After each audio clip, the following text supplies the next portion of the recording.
Les espècies més amenaçades de mamífers marins al planeta són, per exemple, la vaquita de Baja Califòrnia, tots els dofins de riu, la marsopa de Yance, el dofí de Fritzo, i que em sembla que en queden uns 55. I tots aquests temes, de fet, totes aquestes espècies que estan en perill d'extinció i que en els propers anys podrien desaparèixer, es tractaran en algunes de les sessions plenàries del Congrés de Mamífers Marins que fem aquí a Barcelona. Els objectius bàsics del primer Congrés Mundial sobre Mamífers Marins és la voluntat d'ajuntar tot el col·lectiu d'investigadors, gent que treballa en conservació, de policy makers també, i d'estudiants que d'alguna manera es trobaran a Barcelona en un indret. O sigui, la idea seria que es trobéssim tots junts en el mateix lloc per debatre bàsicament la recerca actual que s'està fent i sobretot la recerca futura. El Congrés Mundial que organitzem a Barcelona està, diguem-ne, els grans ideòlegs del Congrés són la Society for Marine Mammalogy i la European Cetacean Society, i aleshores el comitè local que ens encarreguem, diguem-ne, d'organitzar-lo aquí a Barcelona ha estat, per una banda, la Universitat de Barcelona i per altra l'associació Submón.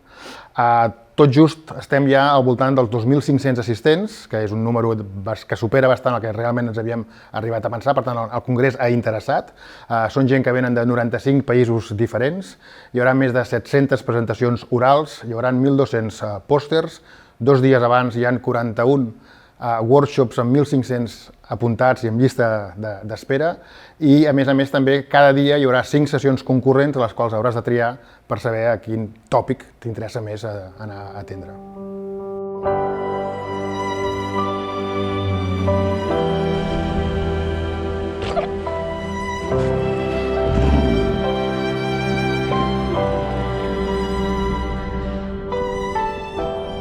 Les principals amenaces per la conservació dels mamífers marins, així a nivell global, poden ser, a tot arreu són més o menys les mateixes, a tot el món: el canvi climàtic, la pèrdua d'hàbitats, la contaminació dels oceans, tràfic marítim, contaminació acústica, etc., la interacció amb activitats pesqueres. Sí que és cert que més o menys a tot arreu són les mateixes, tot i que és veritat que potser en algunes zones afecta més la interacció pesquera, per exemple, a algunes zones del planeta, uns altres el canvi climàtic, però a nivell global estaríem parlant de més o menys d'aquestes. Com que era el primer cop que es feia un congrés internacional, hem volgut canviar algunes quantes de les dinàmiques i, per exemple, a les sessions plenàries no hi ha un keynote speaker, sinó que s'han fet uns panells en els quals diferents investigadors de diferents àrees geogràfiques vindran a explicar 3 problemàtiques. La primera és canvi climàtic en mamífers marins, la segona és accions de conservació que s'han de fer amb espècies que ja realment estan al verge de l'extinció, i la tercera és com hem d'enfrontar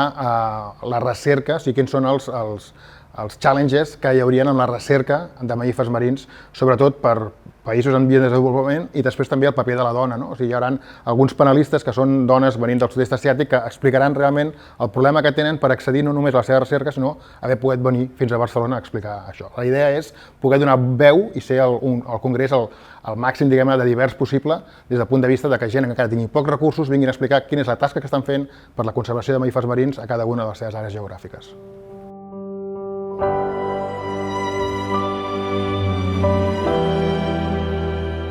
Les estratègies per conservar les poblacions de mamífers marins passen, en primer lloc, per fer una recerca ben feta, per fer que aquesta recerca estigui aplicada a les polítiques de conservació, per tant, que sigui una recerca que estigui a l'abast també dels polítics, i d'altra banda en fer molta pressió amb els temes de comunicació i educació a nivell social, i implicar a la societat en la conservació també d'aquestes espècies, perquè si aquestes 3 branques no caminen juntes serà molt difícil tenir un bon estat d'aquestes poblacions en un futur.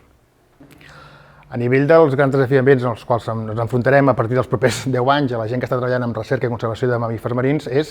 com gestionem un planeta que està canviant a tots nivells. Vull dir, es parla ja només d'un canvi global i general a nivell inclús socioeconòmic. Per descomptat, algunes espècies també es veuran afectades per aquest problema. Doncs la nostra idea és això, posem-nos tots junts, la ciència per descomptat per endavant, però també fer entendre que aquesta ciència té que arribar a la població perquè hi haurà algunes regulacions, alguns canvis que, si volem conviure amb aquests animals en el mar, per descomptat les haurem de canviar. Per nosaltres és dir, reunir-nos, definim línies estratègiques molt generalistes, però que tinguem clar que el futur dels mamífers marins a nivell de conservació i de recerca passaran al desembre per Barcelona.